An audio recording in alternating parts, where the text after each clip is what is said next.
इस लेक्चर में हम अनुच्छेद 46 से 51 तक पढ़कर इसे खत्म करेंगे, राज्य के नीति निर्देशक तत्वों को। तो अनुच्छेद 46 क्या कहता है वो देखिए। अनुच्छेद 46 कहता है एससी, अनुसूचित जाति जनजाति व दुर्बल व्यक्ति के हितों में वृद्धि। कैसे हितों में वृद्धि के अर्थ से संबंधित जो हित हैं उसमें वृद्धि का प्रयास कौन करेगा? राज्य करेगा। और राज्य ऐसा कैसे करेगा? जैसे हम देखते हैं कि जैसे राज्य ने कोई वैकेंसी निकाली और उसमें जो लोग शैक्षणिक रूप से पिछड़े हैं, मतलब अनुसूचित जाति जनजाति के हैं, या फिर जो लोग हम बोल सकते हैं कि सामाजिक रूप से पिछड़े लोग हैं, उनके लिए राज्य क्या करेगा? आरक्षण की व्यवस्था करेगा। उनके लिए राज्य क्या करेगा? आरक्षण की व्यवस्था करेगा। ताकि आरक्षण की व्यवस्था से क्या होगा कि मान लीजिए एक व्यक्ति एक समाज है, उस समाज के लोग क्या है? शैक्षणिक व सामाजिक रूप से पिछड़े हैं। अब उनमें से 5 लोग बन जाते हैं कौन? कलेक्टर। तो कलेक्टर बनने के बाद वह दोनों चीजों में आगे हो जाएंगे। एक तो अपने अर्थ से संबंधी जो हित है उनमें आगे हो जाएंगे, दूसरे सामाजिक रूप से जो पिछड़े थे तो समाज में उनका स्तर बढ़ जाएगा। तो इसलिए राज्य क्या क्या व्यवस्था करेगा? एससी एसटी, अनुसूचित जाति जनजाति व दुर्बल व्यक्तियों के लिए हितों में वृद्धि करेगा। और हित कैसे होंगे? अर्थ से संबंधित, अर्थ संबंधी हितों में वृद्धि करेगा। ठीक है, ये आरक्षण जैसी व्यवस्था। और इसके बाद अगला अनुच्छेद कहता है अनुच्छेद 47, पोषाहार स्तर, जीवन स्तर और लोक स्वास्थ्य सुधारने का प्रयास राज्य करेगा। ठीक है, अब इसको समझ लीजिए। पोषाहार स्तर मतलब राज्य ऐसी व्यवस्था करेगा ताकि लोगों को, जो राज्य के लोग हैं उनको अच्छा भोजन मिल सके, अच्छा भोजन मिल सके। जैसे मिड डे मील जैसी व्यवस्था चालू है, मिड डे मील।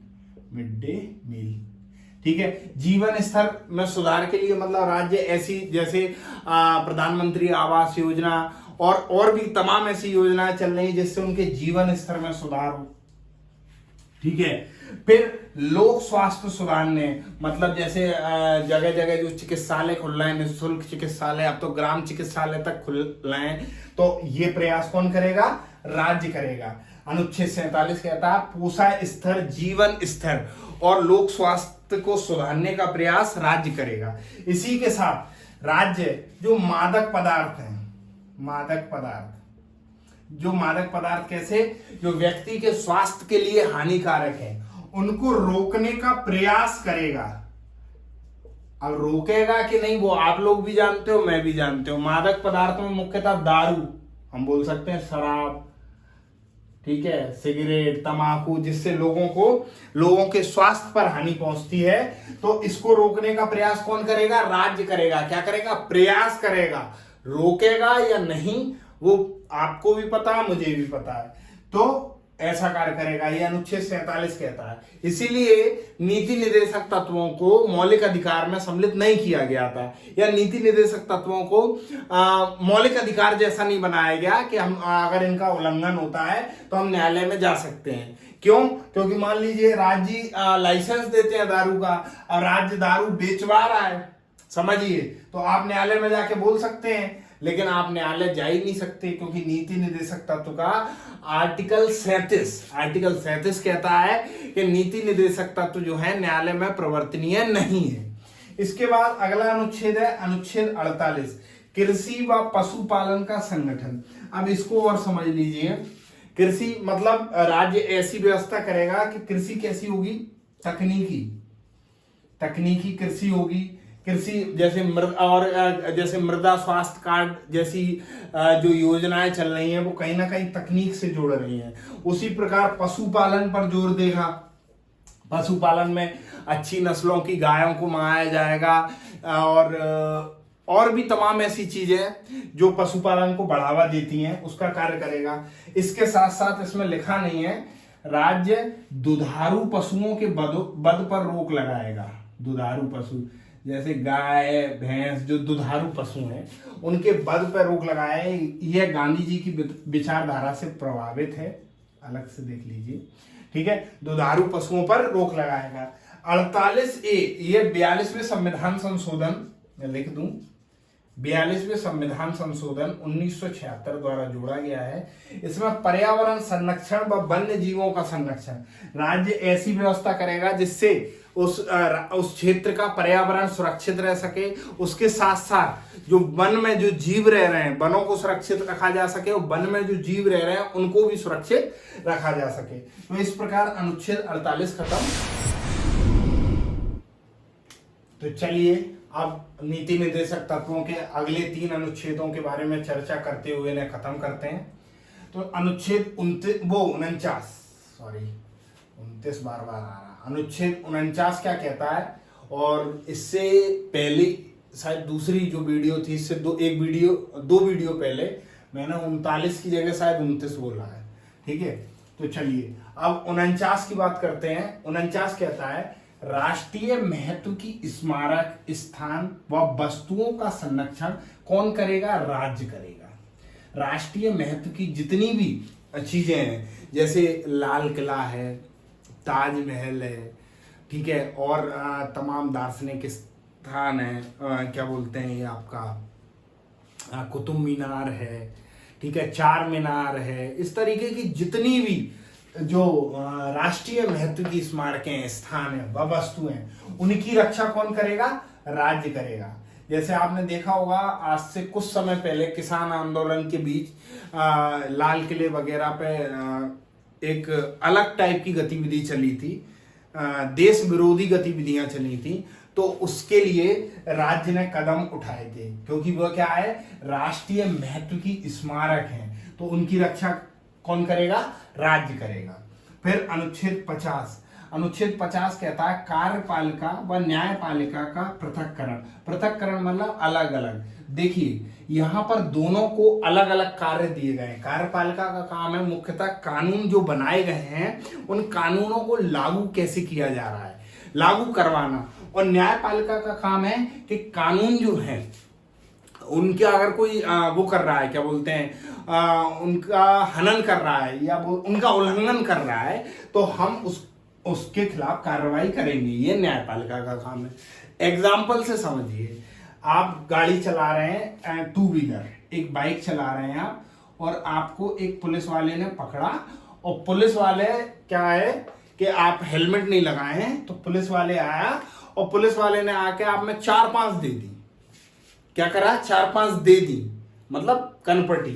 तो पुलिस का ये काम नहीं है कि आपको सजा दे दे।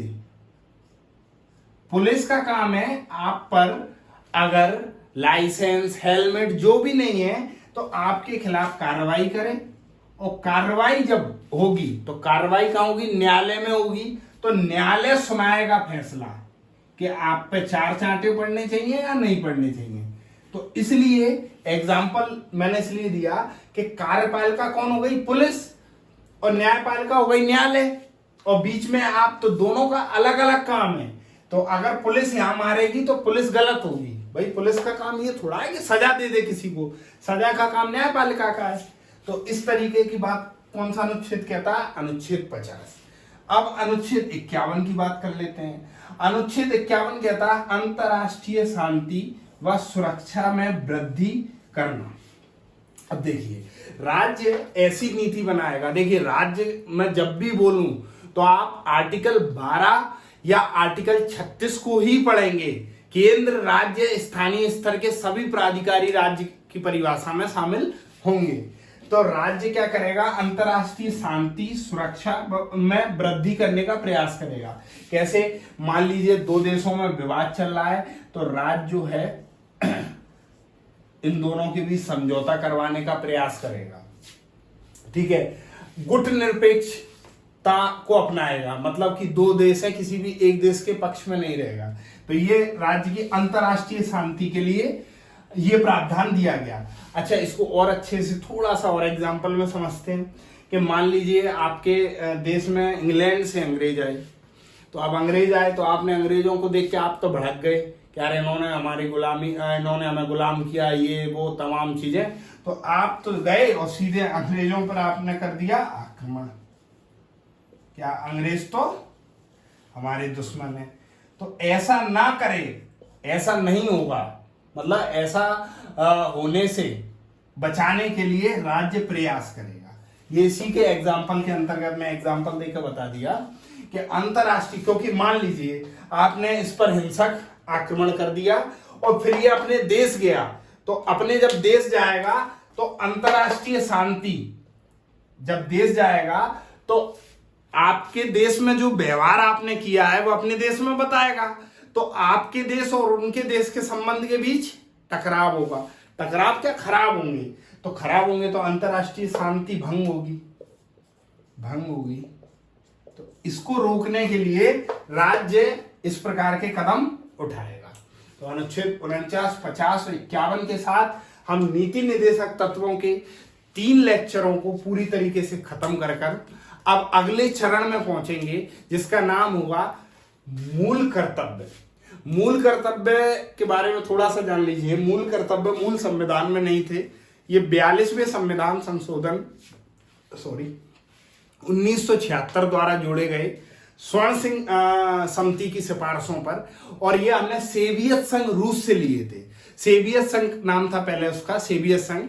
1992 के 93 में सोवियत संघ का विभाजन हो जाता है और रूस देश हो जाता है। तो अगले लेक्चर में हम मूल कर्तव्यों के बारे में जानेंगे।